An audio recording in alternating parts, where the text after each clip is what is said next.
வெளியேந்து வந்த உதய் வீட்டுக்கு வந்த உடனே ரொம்ப டென்ஷனாக இருந்தான். ஏங்க என்னாச்சு? எதுக்கு இப்படி டென்ஷனாக இருக்கீங்க? எல்லாமே முடிஞ்சு போச்சு மாலினி. என்னங்க என்ன சொல்கிறீங்க? நீங்கள் பேசுகிறத பார்த்தாலே எனக்கு ஒரே பயமாக இருக்குங்க. முதல்ல சொல்லுங்க என்னாச்சு?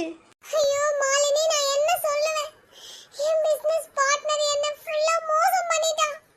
என் பார்ட்னர் என்கிட்ட இருக்க பணத்தெல்லாம் போட்டு பிசினஸ் ஸ்டார்ட் பண்ணி எனக்கு தெரியாமலே எங்கெங்கயோ காட்டி என்கிட்ட சைனை வாங்கி எல்லா பணத்தையும் மோசம் பண்ணி எடுத்துட்டு ஓடி போயிட்டான்.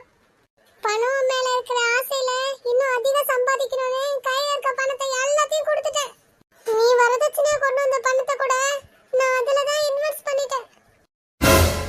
உதய் சொன்னதை கேட்ட மாலினிக்கு ஒரே வாட்டி ஹார்ட் அட்டாக்கே வந்த மாதிரி ஆயிடுச்சு. என்னங்க என்ன சொல்கிறீங்க? இப்போ நம்ம நிலைமை அதான் எனக்கு கூட ஒண்ணுமே புரியல மாலினி.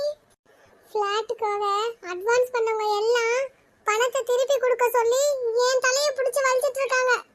ஏங்க நம்மளை மோசம் பண்ண உங்கள் பார்ட்னர் மேலே நம்ம போலீஸ் கேஸ் கொடுத்துடலாங்க.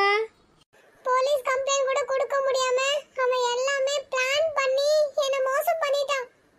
அந்த இடம் நானும் அவனும் எல்லாரையும் மோசம் பண்ணி ஆட்டைய போட்ட நிலம். இப்ப போய் நான் இத போய் போலீஸ் ஸ்டேஷன்ல கம்ப்ளைண்ட் பண்ணா என்னையும் தூக்கி உள்ள வச்சிருவாங்க. இவங்க 2 பேரும் பேசிக்கிட்டே இருக்கிறதுக்குள்ள வெளியே ஜனங்கள்லாம் வந்து கத்துற மாதிரி சவுண்டு கேட்டுது. இவங்க 2 பேரும் வெளியே பார்க்க போனாங்க.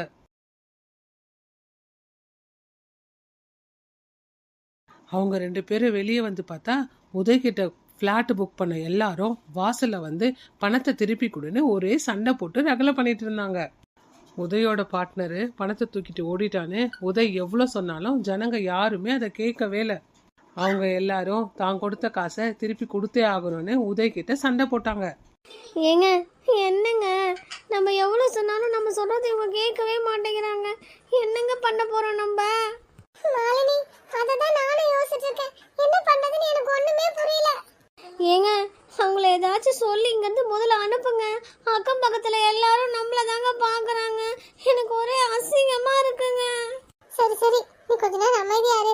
ஏதாச்சும் சொல்லி அவங்கள வந்து அனுப்ப பார்க்கறேன். இங்கே பாருங்க, உங்கள் பணத்தை நான் மோசம் பண்ணல.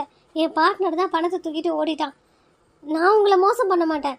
அதனால என்னால் எவ்வளோ சீக்கிரம் முடியுமோ உங்கள் பணத்தை நான் திருப்பி கொடுக்க பார்க்குறேன். எனக்கு நீங்கள் கொஞ்சம் டைம் கொடுங்க அப்படின்னு உதய் ரொம்ப ரிக்வெஸ்டாக கேட்டதால அவங்க எல்லாம் அவனுக்கு கொஞ்சம் டைம் தரேன்னு அங்கேருந்து எல்லாரும் கிளம்பிட்டாங்க. இதுக்கப்புறம் என்ன நடக்க போகுதுன்னு அடுத்த எபிசோடில் பார்க்கலாம்.